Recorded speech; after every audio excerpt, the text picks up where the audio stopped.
आज का वचन।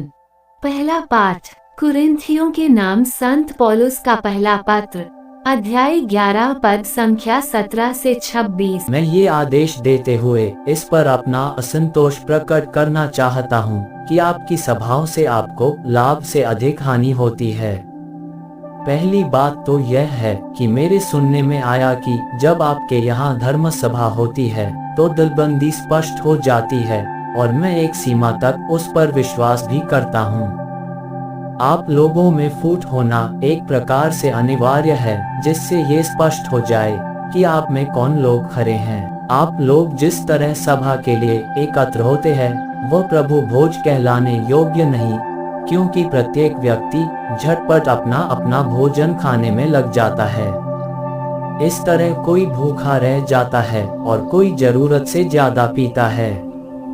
क्या खाने पीने के लिए आपके अपने घर नहीं हैं? या क्या आप ईश्वर की कलीसिया का तिरस्कार करना और दरिद्रों का नीचा दिखाना चाहते हैं? मैं आप लोगों से क्या कहूँ? क्या मैं आपकी प्रशंसा करूँ? मैं इस बात के लिए आपकी प्रशंसा नहीं कर सकता। मैंने प्रभु से सुना और आप लोगों को भी यही बताया कि जिस रात प्रभु ईसा पकड़वाए गए उन्होंने रोटी लेकर धन्यवाद की प्रार्थना पढ़ी और उसे तोड़कर कहा, यह मेरा शरीर है, ये तुम्हारे लिए है, यह मेरी स्मृति में किया करो।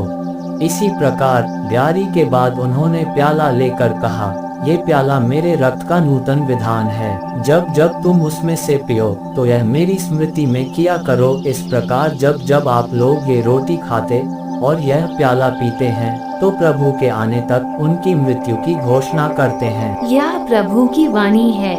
सुसमाचार संत लूकस अध्याय 7 पद संख्या 1 से 10। जनता को अपने ये उपदेश सुनाने के बाद ईसा कफरनहूम आए। वहाँ एक शतपति का अत्यंत प्रिय नौकर किसी रोग से मर रहा था। शतपति ने ईसा की चर्चा सुनी थी, इसलिए उसने यहूदियों के कुछ प्रतिष्ठित नागरिकों को ईसा के पास ये निवेदन करने के लिए भेजा कि आप आकर मेरे नौकर को बचाएं। वे ईसा के पास आकर आग्रह के साथ यह कहते हुए उनसे विनय करते रहे, वह शतपति इस योग्य है कि आप उसके लिए ऐसा करें। वह हमारे राष्ट्र से प्रेम करता है और उसी ने हमारे लिए सभागृह बनवाया। ईसा उनके साथ चले। वे उसके घर के निकट पहुँचे ही थे कि शतपति ने मित्रों द्वारा ईसा के पास ये कहला भेजा, प्रभु आप कष्ट न करें, क्योंकि मैं इस योग्य नहीं हूँ कि आप मेरे यहाँ आए, इसलिए मैंने अपने को इस योग्य नहीं समझा कि आपके पास आऊँ। आप एक ही शब्द कह दीजिए और मेरा नौकर चंगा हो जाएगा। मैं एक छोटा सा अधिकारी हूँ, मेरे अधीन सिपाही रहते हैं। जब मैं एक से कहता हूँ जाओ तो वह जाता है और दूसरे से आओ तो वह आता है और अपने नौकर से ये करो तो वह ये करता है। ईसा ये सुनकर चकित हो गए और उन्होंने अपने पीछे आते हुए लोगों की ओर मुड़कर कहा, मैं तुम लोगों से कहता हूँ इस्राएल में भी मैंने इतना दृढ़ विश्वास नहीं पाया। और भेजे हुए लोगों ने घर लौटकर रोगी नौकर को भला चंगा पाया। यह प्रभु का पवित्र सुसमाचार है। आमीन। आज का चिंतन, जीवन की तलाश में व्यक्ति का जीवन ही उसके विश्वास का सबसे बड़ा प्रमाण है। आज एक शतपति अपने एक नौकर के जीवन के लिए यीशु से आग्रह करते हुए कहता है, प्रभु आप कष्ट न करें, क्योंकि मैं इस योग्य नहीं हूँ कि आप मेरे यहाँ आए। आप एक ही शब्द कह दीजिए और मेरा नौकर चंगा हो जाएगा। इस तरह हर एक मनुष्य में विश्वास की आभा व्याप्त है जो विभिन्न अनजाने परिस्थितियों में प्रस्फुटित होती है।